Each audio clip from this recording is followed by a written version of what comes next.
Sinar matahari terbenam di ufuk barat menyisakan warna oranye dan merah yang merayap di langit senja. Anton melangkah dengan langkah ringan di jalan setapak yang menuju desa kampung halamannya. Desa kecil ini, tempat kakek dan neneknya tinggal, selalu memberikan perasaan hangat dan kenangan manis di hatinya. Namun, kali ini suasana desa itu terasa berbeda. Ketika Anton memasuki desa, dia merasa getaran aneh di udara. Orang-orang desa berbicara dengan bisikan-bisikan yang tidak biasa dan mata mereka terlihat penuh kekhawatiran. Anton mencoba mencari tahu apa yang terjadi, namun jawaban yang dia terima hanya senyuman kaku dan tatapan mata yang suram. Dia memutuskan untuk mengunjungi kakek dan neneknya terlebih dahulu. Rumah mereka, sebuah bangunan kayu tua di pinggiran desa, terlihat seperti tempat yang penuh kenangan.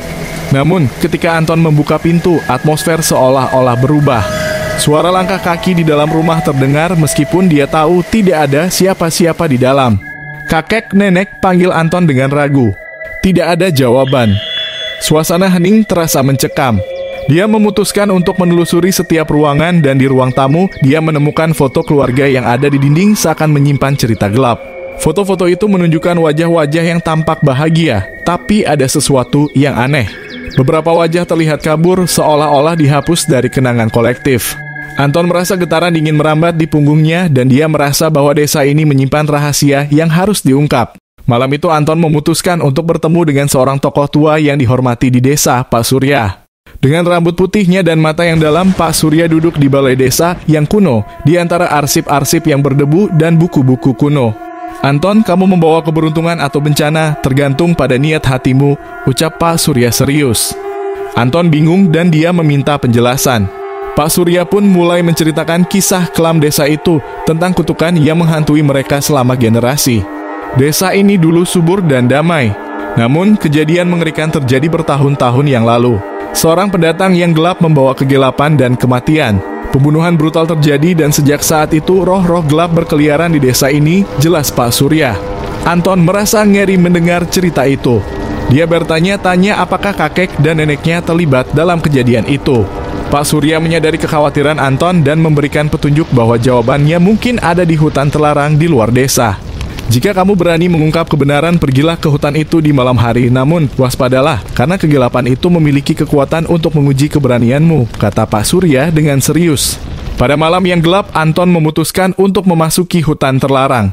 Langkah-langkahnya terdengar seperti gema di antara pepohonan yang menyeramkan. Ketika dia mencapai bagian yang paling gelap, dia melihat siluet bayangan yang misterius. Suara bisikan dan tawa jahat mengisi udara. Saat Anton mendekati pusat hutan, dia menemukan gua kuno yang tersembunyi. Di dalamnya dia menemukan bukti-bukti terkait dengan pembunuhan tersebut, termasuk buku harian kuno yang mencatat ritual gelap. Tiba-tiba suasana hutan berubah. Angin berbisik-bisik dan roh-roh gelap muncul dari kegelapan. Anton merasa diserang oleh kekuatan tak terlihat. Dia memerlukan keberanian untuk mempertahankan diri dan melanjutkan penyelidikannya. Semakin dalam Anton menjelajahi gua, semakin banyak kebenaran kelam yang terungkap. Dia menemukan bahwa kakek dan neneknya terlibat dalam upaya mengusir kegelapan dan mereka mengorbankan diri untuk melindungi desa. Dengan keberanian yang membara, Anton memutuskan untuk membongkar kutukan tersebut. Dia memadukan pengetahuan kakek dan neneknya dengan ritual-ritual kuno yang tercatat dalam buku harian.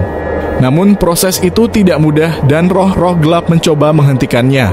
Dalam pertarungan spiritual yang menegangkan, Anton berhasil mengalahkan kegelapan dan membawa kedamaian kembali ke desa. Kakek dan neneknya yang bersemayam di dunia lain memberikan senyuman yang penuh syukur sebelum lenyap. Desa itu pulih dari bayang-bayang kematian dan Anton menjadi pahlawan yang dihormati.